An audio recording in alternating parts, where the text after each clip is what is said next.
with its themes of power, betrayal, and resilience.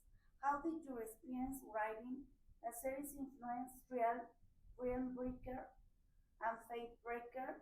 Were there specific lessons or elements from Red Wing that you intentionally brought into this new series, or perhaps things you choose to approach differently?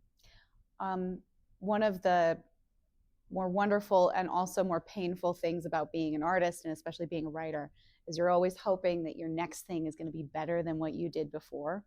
So writing Red Queen, when you're in it, I was like, oh, this is it. I'm writing as to the best of my ability. I'm doing as best as I can. And then when I got to Realm Breaker, you look back at Red Queen and think, oh my goodness, I see how I could have written this better now. So I feel like every book has been an expansion of hopefully my skills and my talent as a writer. So you hope that each next book is better than the one before. You hope that each book you are currently writing, while you may look back on it eventually and think, oh, that could have been better, you still learn something from it. In terms of specific lessons, I think just approaching things with more thought to building strategically. I can definitely look back at Red Queen and see moments where I feel like I made mistakes in the world building, or I wasn't specific enough, or I made a mistake. And I try to use that foresight now when I was writing Realm Breaker, and now I'm writing a brand new book and I'm trying to take all the same lessons. But it's hard to pinpoint specific things because you're just building on yourself. Okay.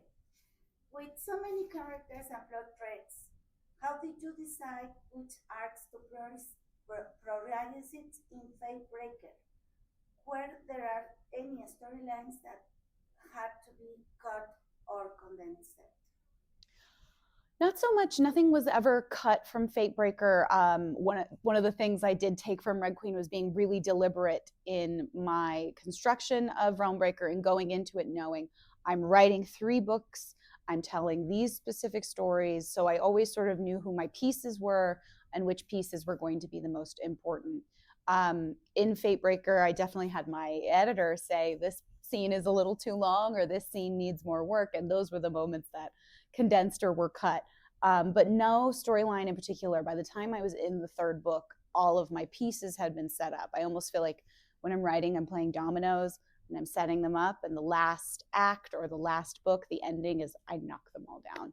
So I know I've done my job when I'm in that point where I'm like, this feels easy. I feel like every piece knows where it's supposed to go now. Coraine's journey has been central from the start. What were the most important aspects of her character development you wanted to highlight in Fate Breaker?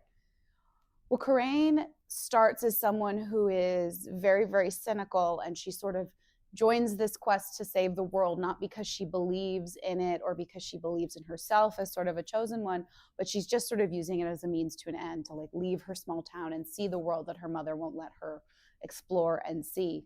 And by the end of the series, of course, she's very much one of those people saying, we are doing this to save the world. We are doing this for heroic reasons. And she really believes. So that journey for her is very much coming from being cynical to being more about the collective, and also letting other people help her. Over the course of the series, we're really sort of building up her found family of allies. And at the end of the 2nd book, we take them all away from her. And we've been told, now it's you on your own again. How are you going to react to that? And that's something that is always fun for me to do in storytelling. And it's a good character exercise to build them up, to have them grow, to have them earn something, and then take it away from them and see who they are without it. Each companion had a moment to shine in this book. Which character arc was the most rewarding to write, and which presented the greatest challenge? Most rewarding was probably Sarasa. I have such a fun time writing her because she is the most morally gray of all of the heroes. And those are the characters who are always very easy to make interesting. They're real like id characters. They definitely feel the most fun to write. And she went from to one very specific viewpoint to another. She started off very, very selfish, very, very in it for the money. And by the end is doing what she never thought she would do, which is risk her own life to save other people. And getting to see her make that journey in a very realistic way was awesome. Most challenging are characters like Andrew, who is good from the beginning. He's very much a hero. He's noble. He's always going to make the right choice. And the challenge there is showing growth in that character because they've kind of already started where you would want to be as a character. So where do they go from there? And how do you make that kind of character interesting to a reader, especially next to morally gray characters like Sarasa, next to villains like Erida? You have to work really, really hard to make those heroes just as compelling. The book uses multiple POVs, sometimes overlapping. How do you manage these transitions, and what do you find the most rewarding about writing from different perspectives? Oh, I loved writing the different perspectives in this book, especially because the characters have such very specific views on the world. They all have different belief systems. They're all coming from very different places. So having all of those different lenses really helped you, the reader, get a really full view of the story and the world. The hard part about that is choosing, especially when you have multiple perspectives of people all in the same place, choosing how to tell each scene, like which character should I be telling this part of the story through. So you have to think about who's going to be the most interesting camera on this particular scene. Your writing has grown from Red Queen to Breaker. What did you learn from your earlier series that influenced how you approach this trilogy? Yes. I definitely did a lot more work in terms of structuring before I started drafting. I went into Realmbreaker very, very deliberately knowing it's a trilogy. This happens in the first book, this happens in the second book, this happens in the third. So I had my framework, whereas with Red Queen, I learned the hard way doing that as you were going. Even though I knew where the ending was, I didn't know the steps to get there. And so I went from writing a trilogy to writing 4 books to writing 4 books with short stories with sort of an ending wrap up. So at least with Realmbreaker, I went in saying I'm going to plan as much as possible ahead of time, and I did much more world building. And the last one, given the open-ended epilogue, do you have plans to revisit Outward or any of these characters in the future? So, if so, what themes would you like to explore next?